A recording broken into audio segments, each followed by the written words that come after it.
تو وہ تو ایک وجوہات ہے، مگر میرا خیال ہے ایک اور یہ وجوہات جو اب میرے سامنے آ رہی ہے اور جس کے بارے میں ذکر کرنا چاہتی ہوں وہ ہے ڈارک ویب۔ اوکے، مجھے لگتا ہے کہ وہ بہت ایکٹیو ہو گیا ڈارک ویب۔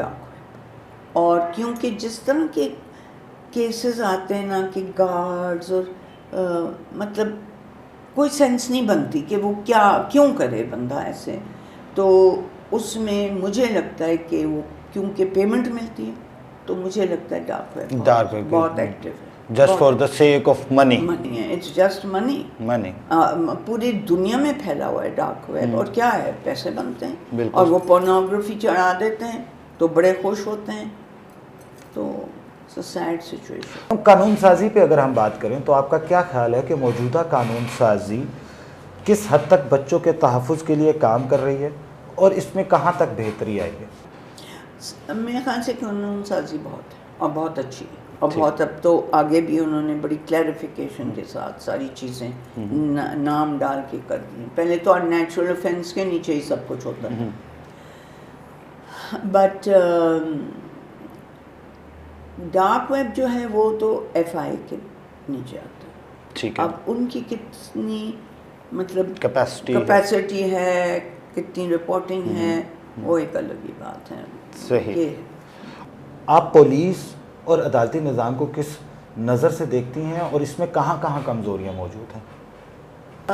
دیکھیں، ہم نے تو بہت فرق دیکھا ہے۔ ایک ہم نے بہت بڑا فرق یہ دیکھا کہ جی ججز بہت اویئر ہو گئے، اور کیسز بھی ذرا جلدی ہو جاتے ہیں، یہ نہیں کہ 7-8 سال لگیں۔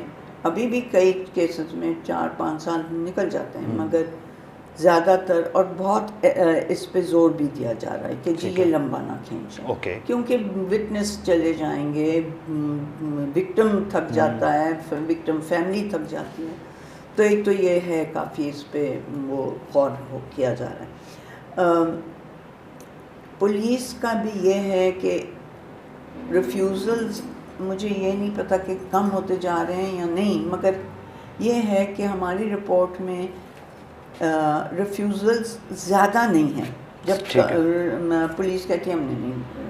اور پولیس کا بھی میں سمجھتی ہوں کہ مجبوری کیا ہے، کیونکہ اگر وہ ایک کیس رجسٹر کر دیتے ہیں اور وہ پھر آگے نہیں سمجھ آتی کیا ہوا ہے، یا بچہ 3 دن بعد آ جاتا ہے، تو وہ پھنسے ہوئے ہوتے ہیں اس میں کہ پھر بھی انہوں نے کارروائی کرنی ہے اور کیا کرنا ہے۔ سو آئی انڈرسٹینڈ کہ وہ ہیزیٹیٹ کیوں کرتے ہیں، خاص طور پہ ابڈکشن میں، اور یہ کئی دفعہ کہتے ہیں بچہ خود ہی شاید چلا گیا ہوگا، وہ آ جائے گا، تو ایسی چیزوں پہ ریفیوز کرتے ہیں کہ آپ کے پاس کوئی ایویڈنس ہی نہیں ہے کسی قسم کی، تو اب ہم کیا کر سکتے ہیں۔ تو ہم یہ کہہ سکتے ہیں کہ پولیس اور عدالت جو ہے وہ بہت حد تک جو ہے میچیور لیول پہ کام کر رہی ہے۔ بالکل، وہ روز بروز میرے حساب سے بہتر ہوتے جا رہے ہیں، اور یہ خوش آئند بات ہے۔ بالکل، بہت خوش آئند۔ میں media, social media, print media, electronic media, آپ کیا سمجھتی ہیں کہ میڈیا بچوں کے تحفظ میں کس حد تک اپنا کردار ادا کر سکتا ہے اور اس کو کس طرح کا کردار ادا کرنا چاہیے، اور کیا ایک میڈیا واقعی اپنا کوئی کردار ادا کر بھی رہا ہے یا نہیں؟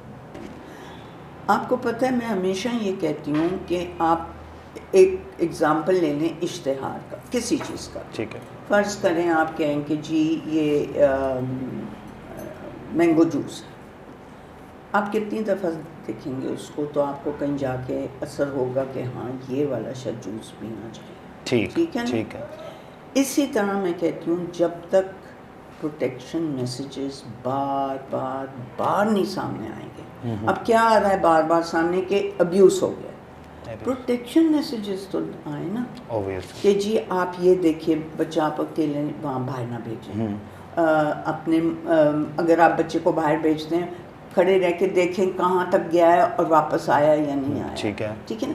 اس میں ہمیشہ یہ بھی کہتی ہوں کہ والدین اگر یہ بات سمجھ جائیں کہ بچے کی دیکھ بھال میں کتنی ایفرٹ جانی چاہیے، تو وہ شاید پھر اتنے بچے نہ پیدا، کیونکہ اگر آپ سمجھتے ہیں ٹھیک ہے بس بچے کھانا پینا ہوگا اور پل جائیں گے، وہ نہیں ہے۔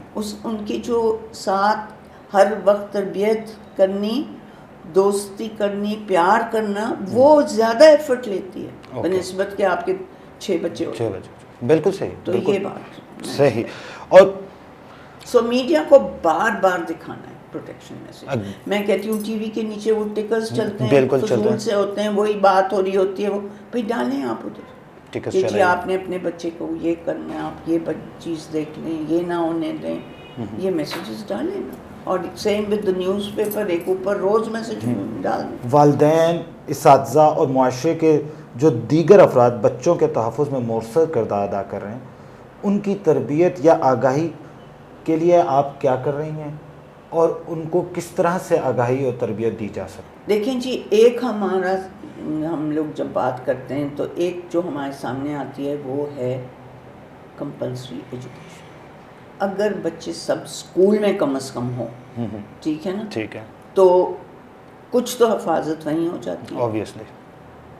مگر پھر بھی ٹیچرز کی سمجھنے میں کہ نہ کارپورل پنشمنٹ ہونی چاہیے, اور آپ نے دیکھنا ہے کہ کوئی بچے کے ساتھ زیادتی نہیں ہو رہی ہے, یہ بڑا ضروری ہے ساتھ ساتھ.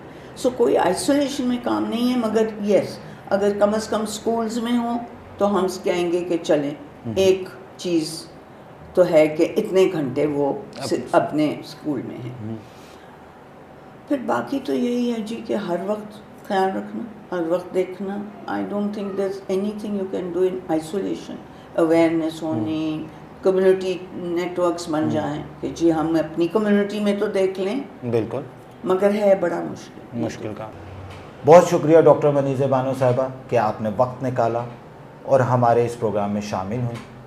ناظرین, بچوں کا تحفظ صرف این جی اوز اور حکومت کی ذمہ داری نہیں ہے, بلکہ یہ ہم سب کی اجتماعی ذمہ داری ہے, اور ہمیں چاہیے کہ ہم اپنی اجتماعی ذمہ داری کو ایک احسن طریقے سے نبھائیں تاکہ ہم اپنے بچوں کے مستقبل کو اور بچوں کو محفوظ کر سکیں. اس کے ساتھ ساتھ اگر آپ کو مزید معلومات بچوں کے تحفظ کے حوالے سے چاہیے تو آپ ساحل کی ویب سائٹ پہ بھی جا سکتے ہیں, ان کے سوشل میڈیا پیجز کو بھی دیکھ سکتے ہیں, اور وہاں سے آپ مزید اس طرح کی معلومات لے سکتے ہیں کہ آپ کس طرح سے اپنے بچوں کو محفوظ بنا سکتے ہیں. جاتے جاتے میں آپ سب سے درخواست کروں گا کہ آپ میرے چینل کو سبسکرائب کیجئے, لائک کیجئے اور کمنٹ کیجئے, تاکہ میں اسی طرح کے اویئرنیس سے ریلیٹڈ پروگرامز کو آپ کے لیے لے کر آ سکوں. Thank you very much.